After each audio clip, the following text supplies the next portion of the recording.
Welcome to Wayne's Old Time Radio Page channel. I'm Wayne, your host. These programs are brought to you by support of our listeners. You can give your support at Patreon or PayPal, either one. There's clickable links in the description below. Thanks for your support and enjoy the shows. If you'd like for me to get you a shout out, there's a link to PayPal in the description below. Leave us a donation. We'll get it up here for you. Just tell us who you want it to. You, a friend, a girlfriend, a wife, spouse, whatever. And we'll get it up here.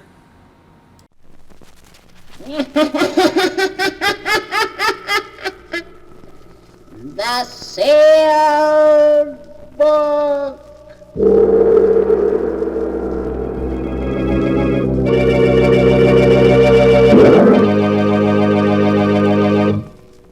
Once again, the keeper of the book is ready to unlock the ponderous volume in which is recorded all the secrets and mysteries of mankind through the ages, all the lore and learning of the ancients, all the strange and mystifying stories of the past, the present, and the future.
Keeper of the book, what tale will you tell us this time?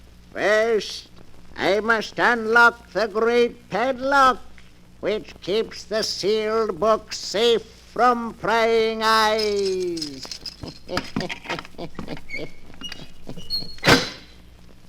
Now, what story shall I tell you? I have here tales of every kind. Tales of murder, of madness, of dark deeds, and of events strange beyond all belief. There. Now let me see. Yes. Here's a tale for you. A dark story of two brothers. One of them killed because he could not help himself. The other one was interested in murder too, but in a very different way. The title of the tale is The Hands of Death. Here is the tale as it is written in the sealed book. It began in San Francisco on a night of thick, suffocating fog. A young man hurrying homeward turns a corner and bumps abruptly into a huge figure striding toward him. Oh, excuse me. Fog is so thick I didn't see you. It's all right. Tell me, do you live here? Here in San Francisco? Why, yes, I do. Do you know where Edward Morlock lives now? Why, no, I never heard of him. Now, if you'll excuse me, but... Wait. But I've really got to get home. I just want a light from your cigarette. Oh, of course. Here, I'll hold it for you. Just hold it like that. What is it? What's the matter? Nothing. It's nothing. It's my hands, isn't it? They frightened you. No, it's nothing. My hands, they disgusted you. No, of course not. They frightened you because they're not like other people's hands. No, let go of me. I assure you that... You thought I was a freak. Let go of me. You're crazy. I'm not crazy, do you hear? I'll show you. No. I'll show you.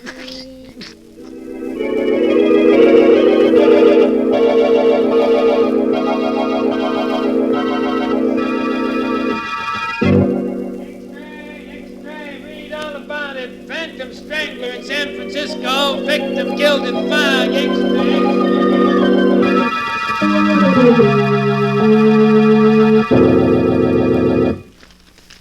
So, the Phantom Strangler is at work in San Francisco. Jennings will be interested in that. I beg your pardon, Mr. Morlock. Huh? Oh, yes, Jennings? The postman just brought this package, sir. Oh, package, eh? Give it to me. Yes, sir. Now, wheel me over to the window. Of course, sir. This is close enough, Jennings. This package, I suppose you noticed it came from my agent in New York? Yes, sir, I did. Then perhaps you can guess what's in it. Hey, Jennings? No, sir, but I have no doubt it's another nice addition to your collection of objects having to do with famous murders, sir. Yes, indeed, a nice addition. But speaking of murders, have you seen this morning's San Francisco paper yet? No, sir. Well, look at these headlines. Read them out loud. Playboy murdered in fog. Phantom strangler breaks victim's neck. Then he's back. Your brother Kane is back. Yes, back in San Francisco, looking for me. And he'll keep looking for you. And if he finds you, he'll kill you. As he's dedicated his life to that purpose. And all because he feels I cheated him out of his share of the money our father left us. Oh, it's a great pity. Yes, sir. Of course, we know the truth. Quite so. As you say, we know the truth. However, I hardly think Kane will find me here. No, sir. So we'll forget about him. Jennings, tomorrow afternoon, a neighbor's dropping in for tea. A neighbor, sir? Yes, Inspector Tennant, the head of the local police force. He's coming to view my little collection. Of course, sir. He may bring a friend with him, so have plenty of everything. Yes, sir. Well, that's all. What are you waiting for? Excuse me, sir. I wanted to speak to you about this check you gave me yesterday for my month's salary. Well, what about it? It's for the usual 500, isn't it? Yes, sir, but you see, Mr. Morlock, I've been thinking in these times I ought to have more. More? Just how much do you consider your services worth, Jennings? Shall we say 1,000 a month? 1,000 a month? It's quite reasonable, I think. After all, if I were to tell the authorities all I know about your father's will, and how it happened that the entire fortune came to you and none to Kane... Never mind, Jennings. I'll make out another check. Thank you, sir. But be careful you don't drive me too far, or you may regret it. Oh, I think I'll be safe enough, Mr. Morlock. After all, confined to that wheelchair as you are, you need me. That's enough. You'll get your check later. Yes, sir. Very good, Mr. Morlock. So you're getting greedy, are you, Jennings? I must find some way to discourage you. Yes, some way to discourage you.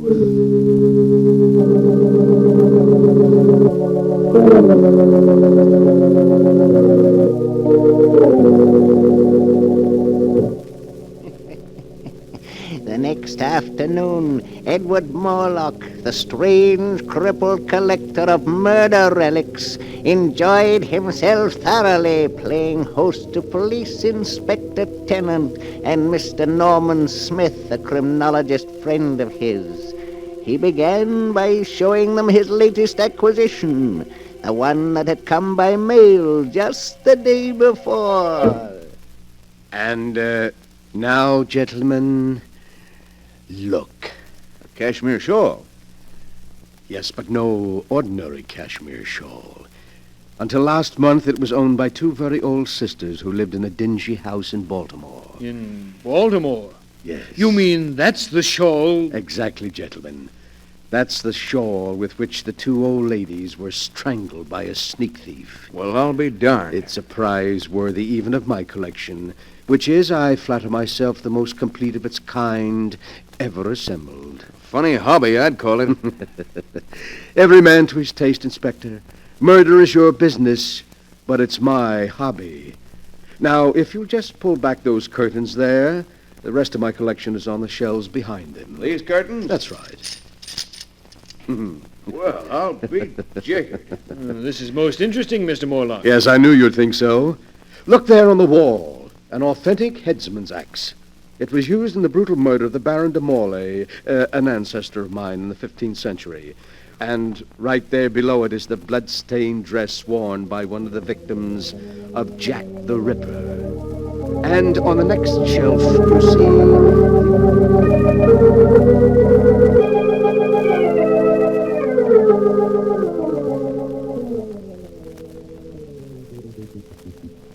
And so there, gentlemen, you have the highlights of my collection. How do you like them? Well, if that's the sort of thing you're interested in, I'll say your collection does seem complete. It is indeed. In fact, there's really nothing missing except perhaps a murderer and a victim. What did you say? That the only thing missing from your collection is a murderer and a victim. A most interesting thought, Mr. Smith. And after all, why not? Why not what? Oh, excuse me, Inspector. I was just thinking out loud. Oh. Well, I'm afraid we got to go now, Morlock. Hey, Smith? Yes, you're right, Inspector. It's been a great pleasure having you, gentlemen. And I do hope you'll call again.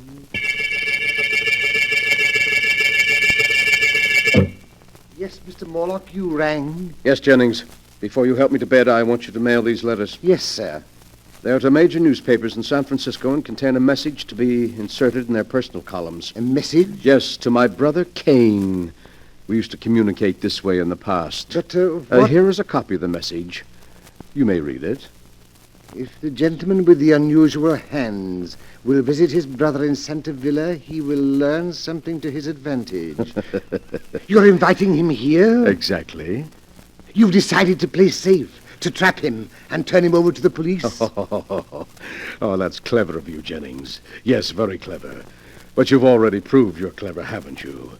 Now just take these letters out and mail them, and soon, quite soon, I think, we shall be seeing my dear brother Kane again.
for the rest of my story, the hands of death, as it is written in the sealed book. After Edward Morlock had put into effect his plan to bring his brother Cain to him, he sat in his wheelchair and waited, seeming much amused at some secret thought of his own. One day passed, then two, then three, and then the newspapers carried strange new headlines. Extra, read all about it. Phantom Strangler in Los Angeles. Extra, read all about it. So Brother Cain was in Los Angeles last night, Jennings. He's getting closer. I shouldn't be surprised if he arrived here tonight. I don't like it. Oh, nonsense, Jennings. You know you've got nothing to fear from Cain. Unless, of course, you're so careless as to make some remark about his hands. I know, but he intends to kill you. I think I'll be able to control him. I want you to bring me a glass of milk. Cain is very fond of milk. Glass of milk? With a triple dose of sleeping powder in it. But I don't understand. Never mind, just do as I say. What's that? I imagine that's Cain now. Cain?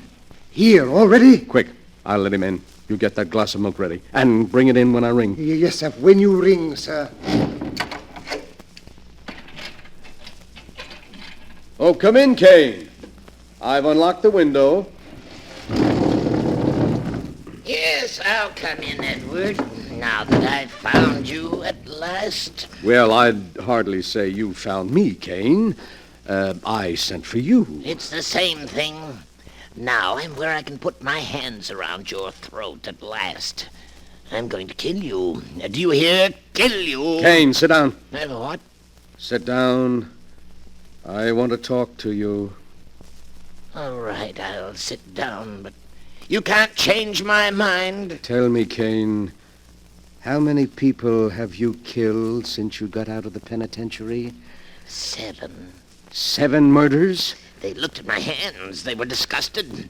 I didn't kill them. My hands did. You hear? I didn't want to kill them, but my hands killed them anyway. Why, of course, I understand. Your hands. Your great-grandfather had hands like yours, you know, Cain. Don't talk about it anymore. Of course not, Cain. But you must be hungry. I'll ring for Jennings. He'll fix something for you. Yes, I am hungry. But please, Cain, don't startle the poor fellow. You know, he's very much afraid of you. Why? Why is he afraid of me? It's your hands.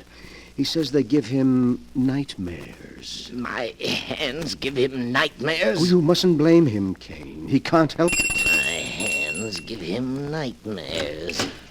Yes, sir. I brought you a glass of milk, Mr. Morlock. My hands frighten Oh, me. thank you, Jennings. Just put it down here. Yes, sir.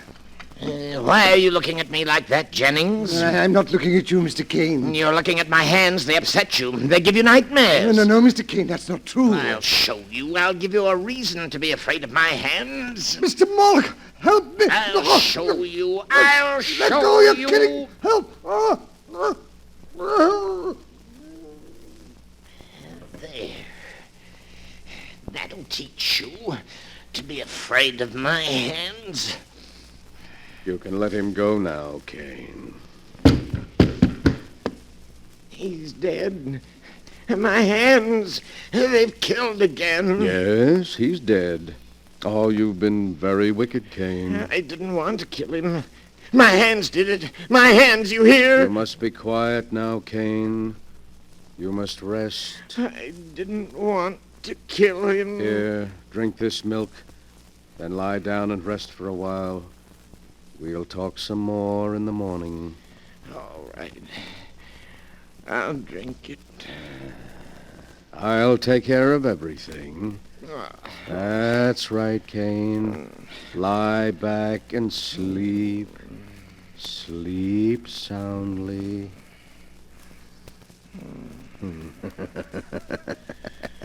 So, you would blackmail me, would you, Jennings? And you would kill me, would you, Cain? But I've been too clever for both of you.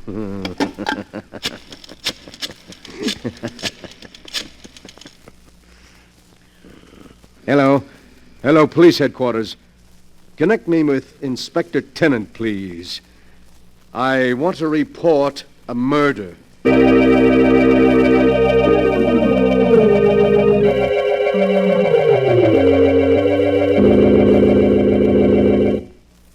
And so, there you are, Inspector. Kane was in the penitentiary for assault with intent to kill. Apparently, he escaped since then. He's been seeking for me, meaning to kill me. Good heavens, Morlock. Then he's the strangler who's been doing all these killings. Yes, I'm afraid so. Oh, and I never guessed until he showed up tonight to kill me, because he thought, you see, quite wrongly, that I had cheated him of his inheritance. Jennings bravely came to my rescue, and Kane throttled him. Then I tricked Kane into drinking some drugged milk, and, well, there you are. But why, man? Why? Why did he kill all these people? Because of his hands. His hands? Well, you saw his hands. Tremendously strong. Not hands at all, really, but more like demon's claws. Kane is morbidly sensitive about his deformity. When he feels someone is frightened by his hands, he kills them. Just like that. It's a good thing we got him at last. You can take him along now quite safely, but be sure to keep him well locked up, Inspector, and don't let anyone get within reach of his hands.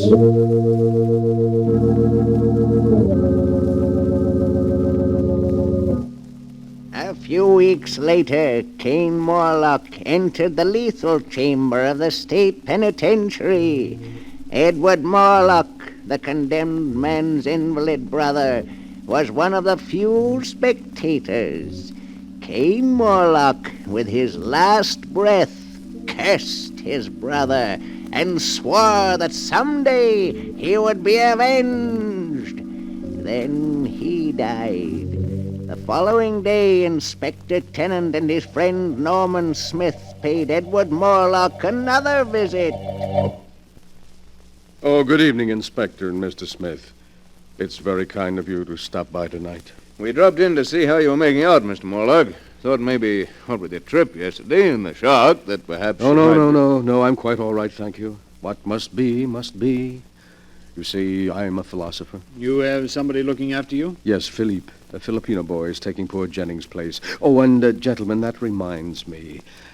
I have something here that will interest you. Mm-hmm. Something that'll interest us? Yes, here on the table beside me. This jar. A burial urn, isn't it, Mr. Morlock? Exactly. And in this burial urn are the ashes of poor murdered Jennings. Jennings' ashes? Yes. You mean you're going to keep them with you? But of course, gentlemen. I was very fond of Jennings, very fond. What more fitting than that I should keep his ashes to remind me of his years of faithful service? Besides, well, I can always look upon them as part of my little collection. Your collection? Yes, Inspector. It was Mr. Smith here who pointed out that, complete as it was, it lacked both a murderer and his victim. Well, here are the ashes of the victim. Great heavens. That's rather a unique item, Mr. Morlock. Yes, indeed, an item any collector would be proud of. But the really choice addition to my collection is here in this box, which just arrived. Would you care to look at it, gentlemen? What in the world? Oh, no, you needn't guess. I'll lift the lid and, see. Merciful heavens. A pair of hands. The hands of your brother Kane. Exactly. I can't believe it. But what is so strange about it, gentlemen? There are the ashes of a murder victim. Here are the unique and terrible hands that throttled him. Where in all the world will you find a collector who can boast such items as these? You must be mad. Morlock, did you plan all this from beginning to end? Plan it? Mr. Smith, but how could I? You're quite mad. We could never prove it. You could prove nothing. Nothing. Inspector, I think we'd better go. Yes. Come on, let's get out of here before I do something I'd regret. Call again any time, gentlemen. Easily upset, weren't they, Kane? Upset by your hands. Your great, strong hands that are going to become the prize items of my little collection. The distorted hands of a murderer. Ooh, how cold they are. And yet I can almost feel the murderous strength in them still. You wanted so bad that you close your hands about my throat, didn't you, Cain? But it's too late now. You're dead, and your hands are dead, too. Lifeless. Would you like to see how your hands look at my throat here? I'll place them there for you. See how nicely they fit around my neck.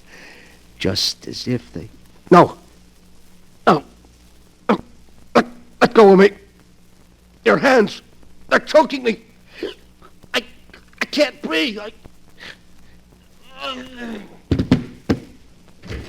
Morlock, what is it? Where are you? Inspector, look. They're on the floor. Good Lord. It's Morlock. And... No, it can't be. His brother's hands are clutched around his throat. They've strangled him.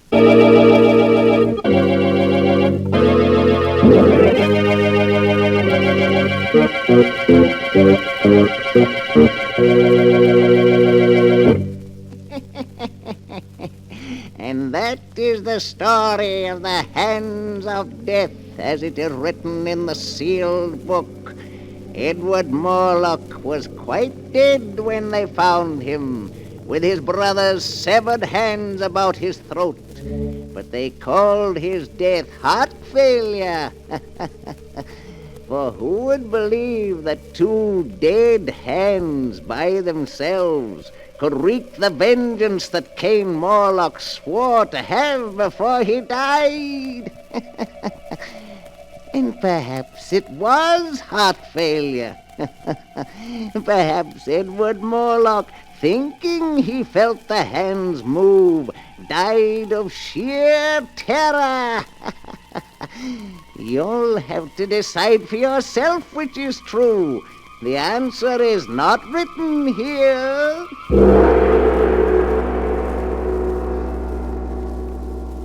But the sound of the great gong tells me I must lock the book once again. One moment, Keeper of the Book.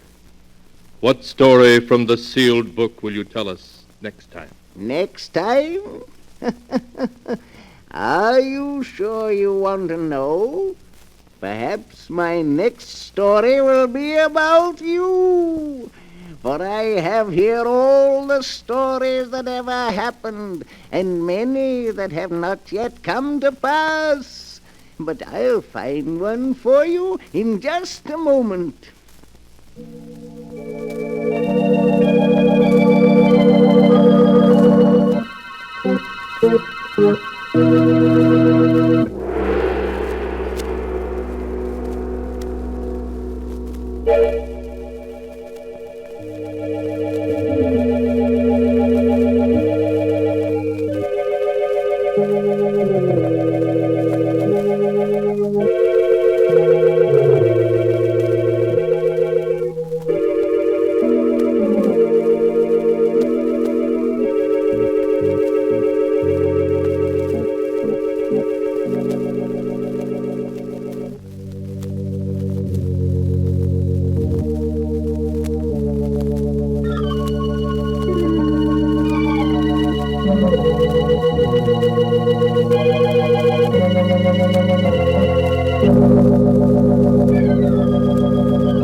And now, Keeper of the Book, have you found the story that you'll tell us next time? Yes, I found one. It's a story about a man who found the secret of immortality, of life everlasting, and how he tried to use it to make himself master of the earth. The title of the tale is the king of the world.